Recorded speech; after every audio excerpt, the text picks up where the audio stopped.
মিশরের ফারাওদের ৫,০০০ বছরের ইতিহাস।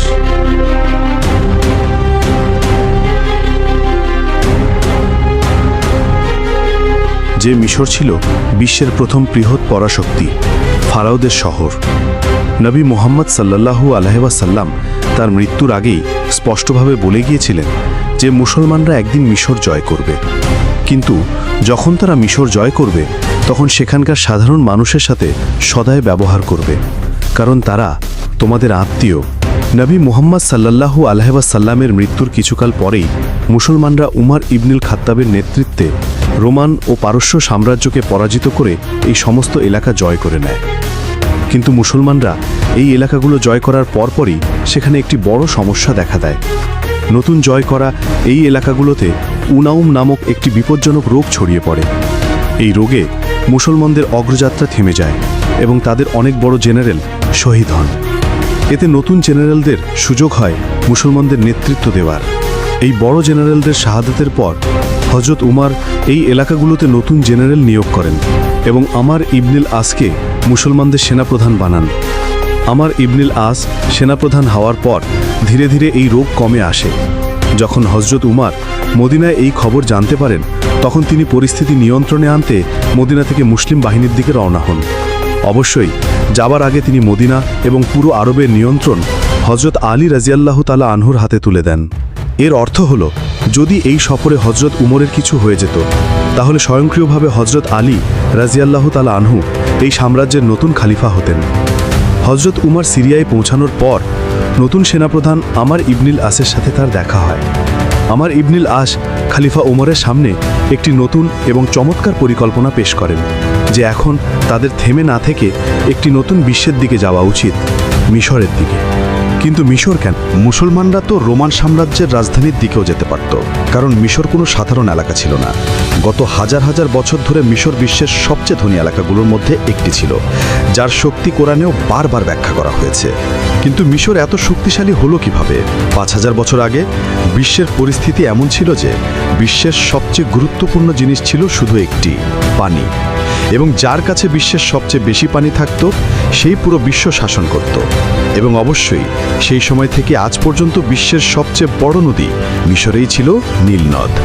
ধীরে ধীরে এই নদীর পানির শক্তির কারণে পুরো বিশ্ব থেকে মানুষ মিশরে এসে বসতি স্থাপন করতে শুরু করে, যার ফলে মিশর বিশ্বের সবচেয়ে শক্তিশালী এলাকা হয়ে ওঠে এবং এখানকার মানুষ বিশ্বের সবচেয়ে ধনী মানুষে পরিণত হয়। এরপর এই মানুষদের মধ্য থেকে একজন ব্যক্তি উঠে দাঁড়ান, রাজা নরমাল, যিনি পুরো মিশরকে একত্রিত করে বিশ্বের প্রথম রাজত্ব প্রতিষ্ঠা করেন। ধীরে ধীরে এই মিশরীয় সাম্রাজ্য শক্তিশালী হতে থাকে এবং পরবর্তী ১,০০০ বছর পর্যন্ত মিশরই পুরো বিশ্ব শাসন করে। ১,০০০ বছর ধরে বিশ্বের পরাশক্তি থাকার পর এখন মিশরীয় ফারাওরা নিশ্চিত হয়ে গিয়েছিল যে এই পুরো মহাবিশ্বে তাদের চেয়ে বড় কেউ নেই। এরপর প্রথমবারের মতো তারা এমন একটি দাবি করে যা তাদের আগে কেউ করেনি। মিশরের ফারাওরা নিজেদেরকে রাজা নয়, বরং খোদা বলে দাবি করে এবং এই ফারাওরা মিশরে এমন একটি ধর্ম তৈরি করে যে ফারাওরা পৃথিবীতে একজন খোদা, কিন্তু তোমরা সাধারণ মানুষ তখনই জান্নাতে যেতে পারবে যখন তোমরা তোমাদের খোদা ফারাওদের গোলাম থাকবে, যাতে মিশরের মানুষ কখনো ফারাওদের বিরুদ্ধে বিদ্রোহ করতে না পারে। এখন পুরো মিশর ফারাওদের পূজা করতে শুরু করে, কিন্তু ধীরে ধীরে এই ফারাওদের ধর্মেও কিছু পরিবর্তন আসতে শুরু করে এবং অবশেষে এখানে একটি খুব অদ্ভুত ধারণা আসে যে প্রতিটি ফারাও খোদা নয়, বরং শুধুমাত্র সেই ফারাও খোদা থাকবে যার শরীর তার মৃত্যুর পরেও চিরকাল সময়ের শেষ পর্যন্ত অক্ষত থাকবে। তাই এখন এই ফারাওদের মধ্যে একটি প্রতিযোগিতা শুরু হয় যে কে তার শরীরকে চিরকালের জন্য সুরক্ষিত রাখতে পারে। তাই এখন ফারাওরা তাদের শরীরের সাথে পরীক্ষা নিরীক্ষা করতে শুরু করে, যার ফলে বিশ্বে প্রথমবারের মতো মমি তৈরির ধারণা আসে। তাই এখন যখনই কোনো ফারাও মারা যেত সেই সময়ের সার্জনরা প্রথমে সেই ফারাওর শরীর থেকে সমস্ত রক্ত বের করে দিত এবং এরপর সেই ফারাওয়ের নাকে একটি হুক ঢুকিয়ে তার মস্তিষ্ক তার নাক দিয়ে বাইরে টেনে বের করে নিত। এরপর তার শরীর থেকে সমস্ত অঙ্গ প্রত্যঙ্গ, ফুসফুস, যকৃৎ, কিডনি সব বের করে নেওয়া হতো, কিন্তু শুধুমাত্র হৃৎপিণ্ডকে সম্পূর্ণ সুরক্ষিত একটি জারে রাখা হতো। এরপর এই ফেরাওয়ের খালি শরীরকে খুব সাবধানে পরবর্তী ৪০ দিনের জন্য পানিতে রাখা হতো এবং এই পানিতে একটি বিশেষ লবণ মেশানো হতো। ৪০ দিন পর ফেরাওকে বের করে তার খালি শরীরকে বালি দিয়ে ভরে দেওয়া হতো, যাতে সে চিরকালের জন্য তার সঠিক আকৃতিতে থাকে। এবং তারপর অবশেষে ফেরাওয়ের শরীরে তেল ও মধু লাগিয়ে তার শরীরে চিরকালের জন্য সাদা ব্যান্ডেজ বাঁধা হতো এবং তারপর তাকে একটি খুব দামি কফিনে বন্ধ করে দেওয়া হতো। এই কফিনে ফেরাওয়ের শরীরের সাথে সাথে খাবার দাবার, প্রচুর সোনা এবং সবচেয়ে গুরুত্বপূর্ণ তার হৃৎপিণ্ডও তার সাথে দাফন করা হতো। ধীরে ধীরে মৃত্যুর পর প্রতিটি ফেরাও তার মমি তৈরি করতে শুরু করে এবং এটি একটি সাধারণ ব্যাপার হয়ে দাঁড়ায়।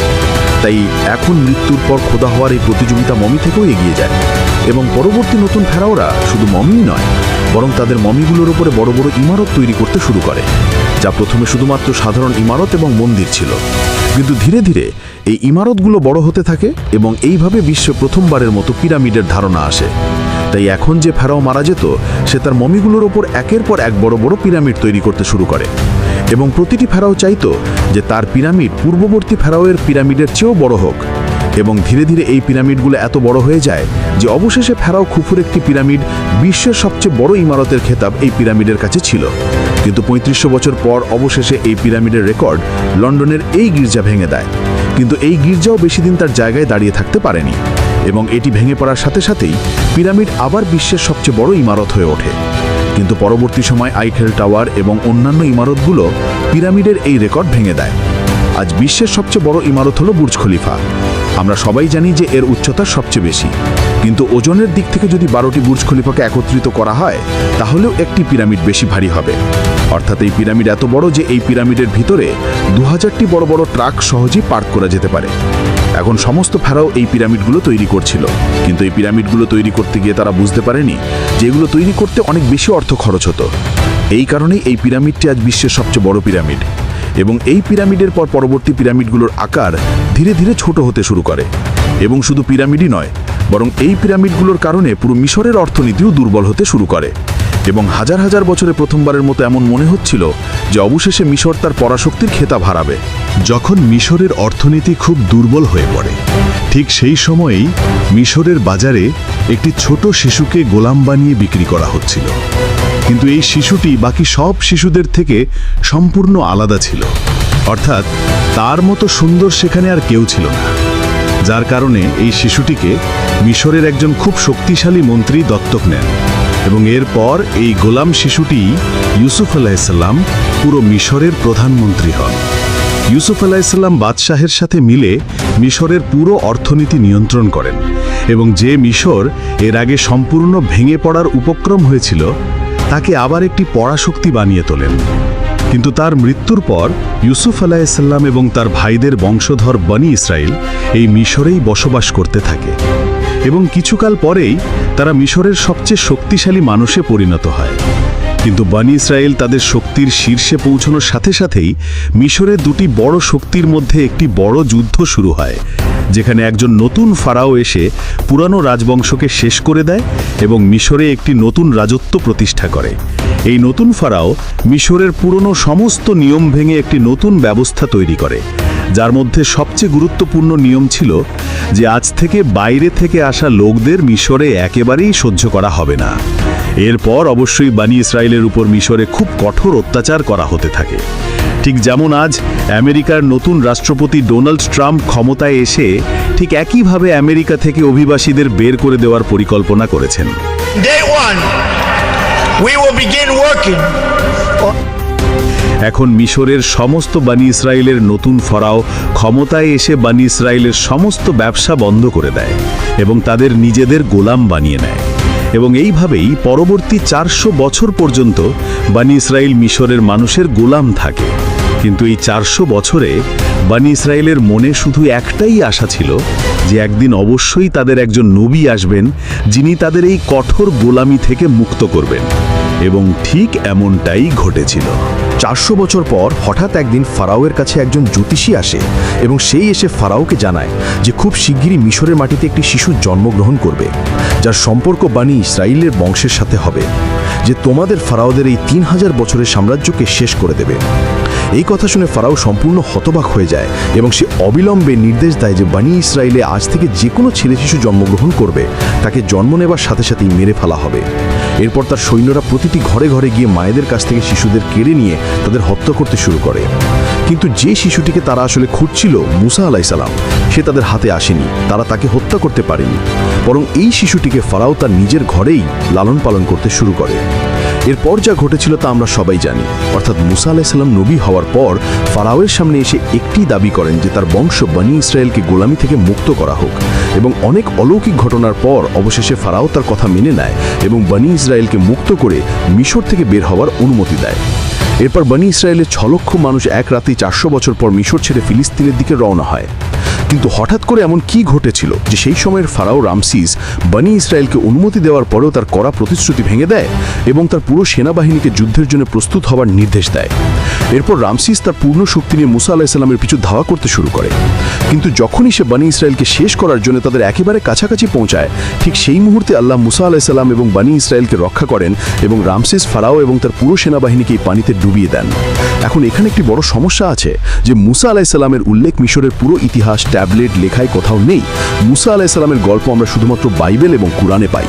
কিন্তু একটি জিনিস ইতিহাস এবং এই আসমানি কিতাবগুলোতে সাধারণ, অর্থাৎ বিশ্বের প্রতিটি ঐতিহাসিক এই কথা মেনে নেয় যে মুসা আলাইসাল্লামের সময়ের ফারাও রামসিসের মৃত্যুর পরে মিশর আর কখনো নিজের পায়ে দাঁড়াতে পারেনি।